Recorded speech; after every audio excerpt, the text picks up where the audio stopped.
Ramadan ini dimanfaatkan Otoritas Jasa Keuangan Sumatera Selatan dan Bangka Belitung untuk meningkatkan literasi keuangan berbasis syariah. Kepala OJK Sumsel Babel, Arifin Susanto mengatakan, pihaknya mendongkrak minat literasi pangsa pasarnya syariah, karena potensi aset kekayaan potensi kedermawanan umat Islam sangat besar namun belum tergali. Oleh karena itu, OJK Sumsel Babel melaksanakan kegiatan Gebyar Laksan Literasi dan Inklusi Syariah yang launchingnya langsung dibuka oleh Gubernur Sumatera Selatan Herman Deru. Kegiatan ini juga dalam rangka melaksanakan implementasi program Gerakan Nasional Cerdas Keuangan tahun 2025. Kata Arifin, dengan gebyar ini setidaknya masyarakat yang merupakan nasabah bank berbasis syariah hanya digunakan sebagai tabungan. Sebab di jasa keuangan syariah disebut memiliki banyak layanan-layanan jasa keuangan yang dapat mendongkrak ekonomi dengan tetap berbasis pada syariah. Dengan gebyar laksan ini juga disebut guna memberikan pemahaman bahwa jasa keuangan berbasis syariah itu tak mewajibkan penggunanya berumat muslim. Artinya umat non-muslim pun masih dapat menggunakan jasa keuangan berbasis syariah meski tentu tetap mengikuti kaidah muslim.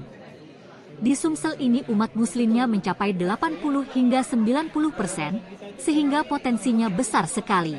Potensi aset, potensi kekayaan, potensi kedermawanan umat Islam itu kan luar biasa besar. Cuma belum tergali. BSI itu yang cukup besar, tapi juga belum ranking top 10, baru ranking ke-10 nasional. Pertumbuhannya juga masih kurang dari 10%. Sehingga bagaimana kita memanfaatkan momentum ini untuk meningkatkan literasi masyarakat untuk berekonomi dan keuangan secara syariah. Aku bedanya antara yang syariah sama yang konvensional ada 3 yang beda.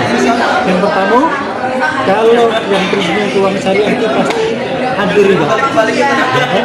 Nah, kalau mau bayar haramul riba, mengharamkan riba dan menghalalkan jual beli. Ya, jadi kalau syariah itu pasti dia anti riba. Nah, yang kedua, kalau syariah itu pasti ada maslahat buat untuk umat Islam.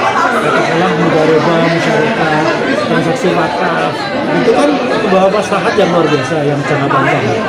Nah, yang ketiga prinsip syariah itu adalah prinsip untuk adanya bagi hasil.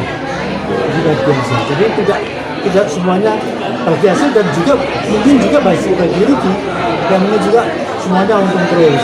Untung terus itu kan namanya memalaki yang berproduksi, tetapi yang merugikan yang benar-benar bekerja secara langsung. Artinya begitu. Jadi kita mendongkrak kegiatan literasi dan inklusi keuangan yang syariah. Nah, contohnya inklusi adalah kita harus memiliki rekening yang basisnya syariah. Jangan hanya konvensional saja. Kan syariah punya ya ini aku terlalu kemana. Jadi syariah punya yang namanya Pion, ini punya BSI. Ini transaksinya luar biasa, aplikasinya luar biasa. Udah canggih. Bahkan selain itu transaksi ekonomi, bisa juga bayar riba, sedekah, zakat. Bahkan itu transaksi yang sifatnya memberikan aktivitas sosial lain. Jadi aplikasi yang ini adalah meningkatkan inklusinya dan cara ini biar punya tabungan syariah. Nah, begitu juga literasi tadi ya seperti yang kita sebut. Jangan-jangan masyarakat umat Islam itu hanya nabung doang, yang memanfaatkan dananya kate, yang memanfaatkan dananya malah justru umat-umat yang non muslim. Jadi caranya cak mano biar literasinya berkembang. Nah, itu harus pakai edukasi biar paham prinsipnya.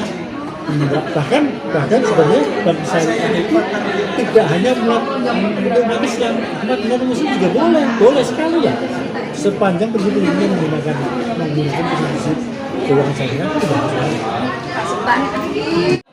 Tim Liputan Sumsel Update TV melaporkan.